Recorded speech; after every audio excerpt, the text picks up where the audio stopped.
আশুরা রোজার ফজিলত সম্পর্কে আমরা সবাই কম বেশি জানি। নবী করিম সাল্লাল্লাহু আলাইহি সাল্লাম থেকে প্রসিদ্ধ হাদিস রয়েছে, সহিহ মুসলিমে বর্ণিত হয়েছে, আবু কাতাদা রাদিয়াল্লাহু তাআলা বর্ণনা করেছেন যে নবীজি ইরশাদ করেছেন, সিয়ামু ইয়াউমি আশুরা আহতাসিবু আলাল্লাহি আন ইউকাফিরাস সানাতাল্লাতী ক্বাবলাহ। আশুরার রোজার ব্যাপারে আল্লাহর প্রতি আমার ধারণা হলো যে এর মাধ্যমে 1 বছর পূর্বের গুনাহ আল্লাহ তাআলা মাফ করে দিবেন। এবং আশুরার এই রোজা এটা কতদিন যাবৎ পৃথিবীতে রাখা হচ্ছে সেটার উত্তর হলো মুসা আলাইহিস সালামের সময় থেকে রাখা হচ্ছে।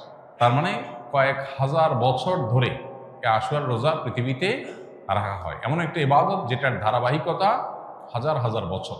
তো এই আশুরার রোজা রাখার গুরুত্ব অপরিসীম। সাহাবায়ে কেরাম নিজেরা তো রাখতেন, নিজেদের বাচ্চাদেরকে পর্যন্ত এই রোজা রাখতে উদ্বুদ্ধ করতেন যারা রোজা রাখার মতো তাদেরকে, এবং সেই সাথে তাদেরকে খেলনা ইত্যাদি দিয়ে ভুলিয়ে রাখতেন। এটা ছিল নবী সাল্লাল্লাহু আলাইহি সাল্লামের সাহাবায়ে কেরামের সুন্নাহ। সেজন্য আশুরা রোজা আমরা রাখার চেষ্টা করবো ইনশাআল্লাহ।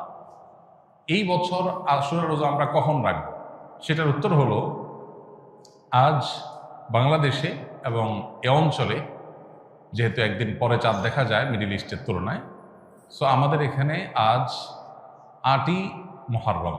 8ই মুহররম যেহেতু আজকে সন্ধ্যার পর অর্থাৎ শুক্রবার সন্ধ্যার পরে 9ই মুহররম শুরু হয়ে যাবে। আর আশুরা রোজার মধ্যে সবচেয়ে উত্তম হলো 9 এবং 10ই মুহররম রোজা রাখা। 10 মুহররম আশুরার দিন। আশুরা মানেই হলো মুহররমের 10 তারিখ বা 10ম দিন, অতএব সেটা তো আছেই। সেটা আগামী রোববার মুহররমের 10 তারিখ হবে। শনিবার দিবাগত রাতে সারিকে আমরা মূল রোজা আশুরা রোজাটা রাখবো ইনশাআল্লাহ। আর সাথে 9 তারিখকে প্লাস করে রোজা রাখলে সেক্ষেত্রে আজকে দিবাগত রাতে আমাদেরকে সারি খেয়ে আগামীকালকে শনিবার রোজা রাখতে হবে, অর্থাৎ 9 এবং 10। তাহলে শুক্রবার দিবাগত রাত, আজ শুক্রবার দিবাগত রাতে আমরা সারি খেয়ে কালকে রোজা রাখবো ইনশাআল্লাহ। আবার আগামীকাল দিবাগত রাতে সারি খেয়ে তারপরের দিন রোজা রাখবো। তাতে 9 জিলহজ এবং 10 জিলহজ দুইটা রোজাই আদায় হয়ে যাবে ইনশাআল্লাহ। কারণ যদি কালকে রোজা রাখা সম্ভব না হয় তাহলে তিনি শনিবার দিবাগত রাতে খেয়ে রবিবার রোজা রাখবেন, সেটা হবে আশুরার মূল রোজা। আর রবিবার দিবাগত রাতে সারি খেয়ে সোমবার তিনি রোজা রাখবেন, তাতে হবে আপনার 11 জিলহজের রোজা। আর সোমবার তো সাপ্তাহিক নফল রোজা আছেই, সেক্ষেত্রে আমরা টানা 3টা রাখতে পারি। শুক্রবার দিবাগত রাত, শনিবার দিবাগত রাত, এই দুইটা আশুরা। আর রবিবার দিবাগত রাত হলো কিসের? সোমবারের সাপ্তাহিক নফল রোজা। তাহলে টানা 3টা রোজা হয়ে গেল। আর যদি কেউ একের ভিতর 2 চান, মানে শর্টকাটে, তাহলে সেক্ষেত্রে শনি আর রবি রাখলে রোববারেরটা ডাবল নিয়ত করতে পারেন। 11ই মুহররম হিসাবে রোজা, আবার সোমবারের রোজা, দুইটা সব একসাথে পাওয়া যাবে।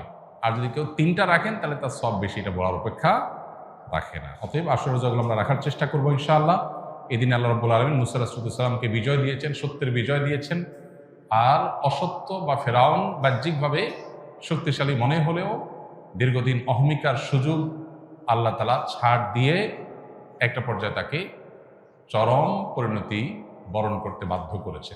সেই ঐতিহাসিক দিন আল্লাহ নবী মুসা আলাইহিস সালাম সেটার জন্য আল্লাহর কাছে শুকরিয়া আদায় করে তিনি রোজা রেখেছেন, এবং তার অনুসরণে আমরাও রোজা রাখি। এবং ইয়াহুদীদের রোজার চাইতে আমাদের রোজা যেন ভিন্নতর হয় সেজন্য আমরা 2টা রোজা রাখি। এবং সেই 2টা রোজার ভিতরে সবচেয়ে উত্তম হয় 9-10, 9-10 না পারলে 10-11, এই 2টা ধাপের রোজা। আর যদি সেটার কোনোটাই সম্ভব না হয়, শুধু একটাই রাখতে পারে, তাহলে 10 তারিখের রোজাটাও রাখা যেতে পারে, যদি অনেক কোনো সেটাকে নিষেধ করেছেন। আশুরা উপলক্ষে কি কি আমল করব? আশুরা উপলক্ষে সর্বপ্রথম এবং প্রধান আমল হলো রোজা রাখা, যেটা আমরা এতক্ষণ বললাম। মুহররমের 10 তারিখ এবং তার সাথে 9 তারিখ, এই 2টা রাখা উত্তম। কারণ নবী সাল্লাল্লাহু আলাইহি সাল্লাম বলেছেন, যদি আমি আগামী বছর বেঁচে থাকি তাহলে আমি 9-10 রোজা রাখবো। এই জন্য 9-10 রাখাটা উত্তম, এটা নবীজির স্বপ্ন ছিল, আকাঙ্ক্ষা ছিল। আর না হলে 10-11 রোজা রাখা, এটা হলো আশুরার প্রধান আমল। দ্বিতীয়ত, আশুরার এই দিবসের শিক্ষাটা গ্রহণ করা। এটা নিয়ে খুব বেশি আলোচনা হয় না। আলোচনা হয় শুধু আশুরার রোজা নিয়ে, ইতিহাসও আলোচনা হয়, কিন্তু আশুরার চেতনা কি, আশুরার শিক্ষা কি, আশুরা আমাদেরকে কি বার্তা দেয়, সেটা নিয়ে আলোচনা হয় না। সেটা আমরা আজকে আলোচনা করার চেষ্টা করেছি আলহামদুলিল্লাহ। অতএব আশুরা উপলক্ষে প্রতি বছরই আমাদের এই শিক্ষাটা ধারণ করা দরকার যে সত্যের বিজয় হবেই হবে 2 দিন আগে আর 2 দিন পরে। আর অসত্য এবং বাতিল লাঞ্ছিত, অপমানিত, পরাজিত, নিমজ্জিত হবেই হবে, সেটাও 2 দিন আগে বা পরে। ফেরাউন শক্তিশালী ছিল, ফেরাউন ক্ষমতাবান ছিল, জালিম ছিল, তাই বলে তার পক্ষাবলম্বন সত্যের অনুসন্ধানে মানুষরা করেনি। মুসা আলাইহিস সালাম দুর্বল ছিলেন, তার অনুসারী বনী ইসরাঈলও দুর্বল ছিলেন। তারা শোষিত ছিলেন, আর ফেরাউন শোষণকারী ছিল। এই দুইয়ের মধ্যে আল্লাহ তাআলা চূড়ান্ত হাসি, শেষ হাসি, চূড়ান্ত বিজয় এটা দান করেছেন কাকে? মুসা আলাইহিস সালাম। অতএব সত্যের বিজয় হয় 2 দিন আগে আর পরে। এই চেতনা, এই শিক্ষা মাথায় রেখে যদি আমরা চলি, আমরা সত্যের সাথে থাকবো, সেটা দুর্বল হলেও সত্যের সাথে থাকবো, সংখ্যায় কম হলেও। আমি শুধুমাত্র শক্তি, সামর্থ্য, দল, গ্রুপ, মতাদর্শ এগুলো দেখে, জোয়ার দেখে আমি চলবো না, আমি আদর্শের ভিত্তিতে চলবো। এই শিক্ষাটা আমাদেরকে আসলে দিয়ে থাকে। অতএব সেই শিক্ষাটা আমরা ধারণ করার চেষ্টা করবো ইনশাআল্লাহ।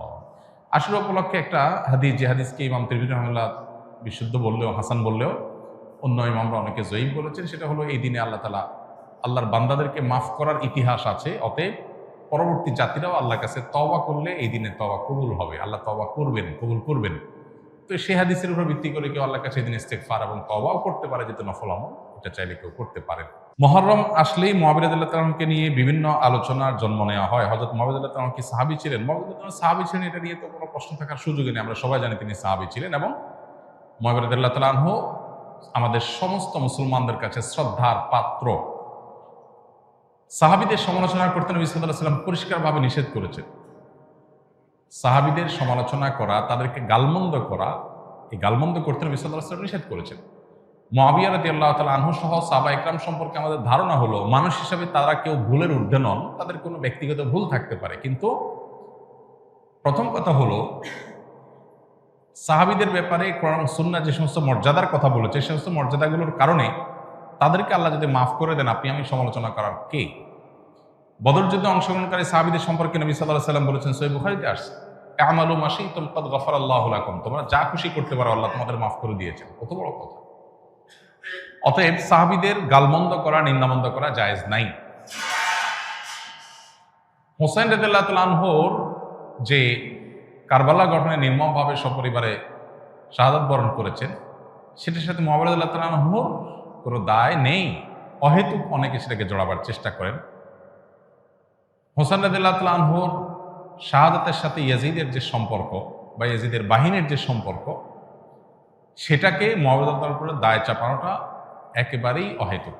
হ্যাঁ, মুআবিয়া রাদিয়াল্লাহু তাআলা আনহু তার ছেলেকে দায়িত্ব দিয়েছেন, দায়িত্বে রেখেছেন, এটা তার ইজতিহাদ, এটা তার ভুল, এটা তার গবেষণা, এটা ভালো হতে পারে, হয়তো বা বাস্তবে সেটা ভুল হতেও পারে, কিন্তু এটা গবেষণা। গবেষণাগত ভুলের জন্য কেউ কোনো মুস্তাহিদ সমালোচনার যোগ্য, গালমন্দ অন্তত করার উপায় বা সুযোগ থাকে না। বিধায় মুআবিয়া রাদিয়াল্লাহু তাআলাকে নিয়ে আমাদের ধারণার পরিবর্তন হওয়া উচিত। আমাদের সমাজে দেখা যায়, মুহররমের 10 তারিখ আসলেই অনেক রেডিও চ্যানেলে, অনেক মিডিয়াতে মুআবিয়ার সমালোচনা করা হয়। এটা সুস্পষ্টভাবে শরিয়ার লঙ্ঘন, নবী সাল্লাল্লাহু আলাইহি ওয়াসাল্লাম হাদিসের লঙ্ঘন। একজন ইমানদার সেটা করতে পারেন না।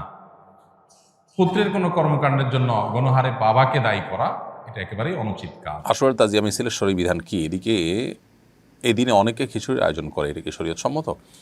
মুহররমের 10 তারিখে প্রিয় নবী সাল্লাল্লাহু আলাইহি সাল্লামের কলিজার টুকরা দৌহিত্র, আমাদের প্রাণাধিক প্রিয় হুসাইন রাদিয়াল্লাহু তাআলা আনহু নির্মমভাবে শাহাদাত বরণ করেছেন জালিমদের হাতে, পাপিষ্ঠদের হাতে। আল্লাহ তাআলা পাপিষ্ঠদের উপযুক্ত প্রাপ্য তাদেরকে বুঝিয়ে দিন। এই ঘটনায় প্রত্যেক ইমানদারই মর্মাহত, বেদনাহত, প্রত্যেক ইমানদারের হৃদয়ে রক্তক্ষরণ হওয়ার কথা। যদি না হয়, তাহলে সেক্ষেত্রে তার ইমান নিয়ে প্রশ্ন তোলা যেতে পারে। নবী পরিবারের প্রতি ভালোবাসা আমাদের ইমানের অংশ, ইমানের পাঠ। কোরআনে আল্লাহ রাব্বুল আলামিন নবীর প্রতি ভালোবাসার বিষয়টিকে আমাদের জন্য গুরুত্বপূর্ণ হিসেবে বিভিন্ন আয়াতে উল্লেখ করেছেন। রাসূল আকরাম সাল্লাল্লাহু আলাইহি ওয়াসাল্লামও ওসিয়ত করে গেছেন তার পরিবারের প্রতি আমাদের ভালোবাসা যেন থাকে। অতএব একজন ইমানদার হিসাবে নবী সাল্লাল্লাহু আলাইহি ওয়াসাল্লামের দৌহিত্রের এই বেদনা বিধুর ঘটনায় তিনি ব্যথিত হবেন, কষ্ট পাবেন, সেটাই স্বাভাবিক। কিন্তু তাই বলে সেটিকে উদযাপনের জন্য নিজে একটা প্রসেস বের করে নেবেন, সেটি কিন্তু শরীয়তে জায়েজ নেই।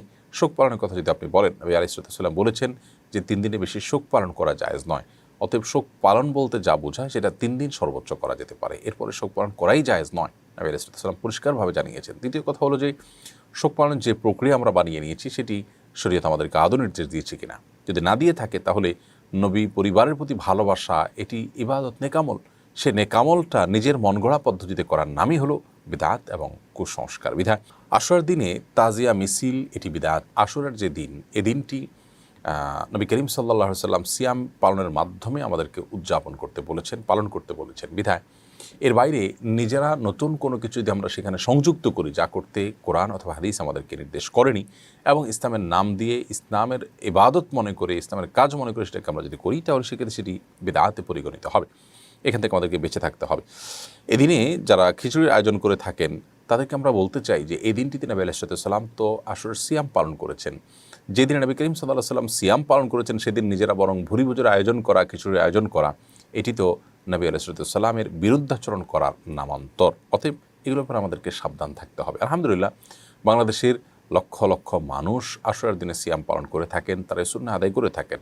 এর বিপরীতে এই তাজিয়া মিছিলের বিদআত কিংবা এই দিনের বেলা খিচুড়ি ইত্যাদি খাওয়ার মাধ্যমে সুন্নাহর তরকের যে ব্যাপারটি, সেটি সমাজের হাতে গোনা হয়তো কয়েকশো বা কয়েক হাজার মানুষ করে থাকে। বিধায় আলহামদুলিল্লাহ সমাজের বেশিরভাগ মানুষ সুন্নাহর অনুসরণ করছে। আমাদের মিডিয়া কর্মীদেরকে, মিডিয়ার ভাইদেরকে আমরা বলবো, তারা যেটা জাতির বহুলাংশ বা বেশিরভাগ মানুষ যেটি করছে সেটিকে তারা যেন প্রচার করেন। সামান্য গুটিকতক মানুষের করণীয় বিষয়টা যদি প্রচারযোগ্য হয়, তাহলে সেক্ষেত্রে বিপুল পরিমাণ মানুষ যা করছেন সেটি আরও গুরুত্বের সাথে প্রচার করা উচিত নয় কি? আল্লাহ তাআলা আমাদেরকে বোঝার তৌফিক দান